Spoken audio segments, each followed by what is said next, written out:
हरियाणा के मुख्यमंत्री नायब सिंह सैनी आज नारनौल पहुंचे, जहां उन्होंने नई अनाज मंडी में भिवानी महेंद्रगढ़ लोकसभा क्षेत्र से भाजपा प्रत्याशी चौधरी धर्मवीर सिंह के समर्थन में एक जनसभा को संबोधित किया। इस दौरान उन्होंने लोकसभा चुनाव को लेकर हरियाणा के मुख्यमंत्री का इस क्षेत्र में आज दूसरा दौरा है। आज मुख्यमंत्री नारनौल के अनाज मंडी में भिवानी महेंद्रगढ़ लोकसभा क्षेत्र से भाजपा प्रत्याशी चौधरी धर्मवीर सिंह के समर्थन में एक चुनावी जनसभा को संबोधित करने पहुंचे। इससे पहले मुख्यमंत्री नांगल चौधरी में भी एक जनसभा को संबोधित कर चुके मुख्यमंत्री ने इस मौके पर प्रदेशवासियों को हनुमान जयंती की बधाई दी और कहा कि 25 मई को उस देश के भाग्य का फैसला करना है। देश विकास की नई ऊंचाइयों को और बढ़ा रहा है। देश के प्रधानमंत्री नरेंद्र मोदी के मार्गदर्शन में जो से पहले मूलभूत सुविधाओं का अभाव था, 2014 के बाद उन सभी समस्याओं का समाधान हुआ है। उन्होंने कहा कि जिले में महिलाएं दूर दराज से पानी भरकर लेकर आती थीं, अब घरों में पानी पहुंचता है।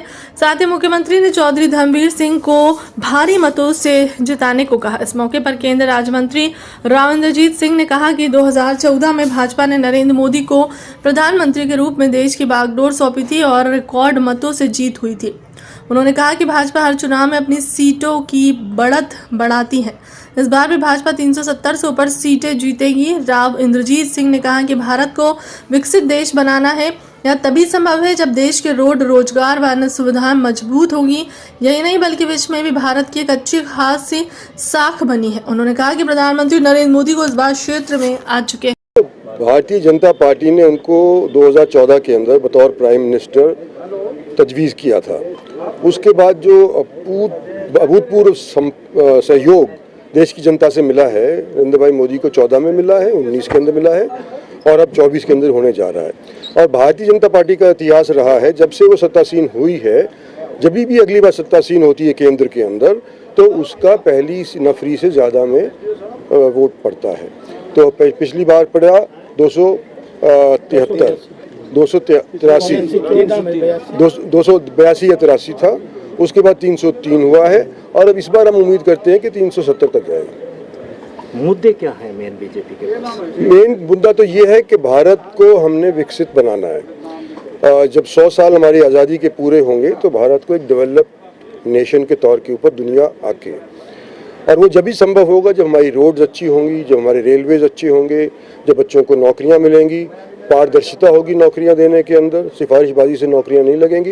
ये सब चीज़ अगर जोड़ी जाएं तो 10 साल के अंदर जो तरक्की करी गई है, इससे न केवल देश के अनेक हिस्सों के अंदर बल्कि विश्व के अंदर भी भारत की साख अच्छी खासी बढ़ी है।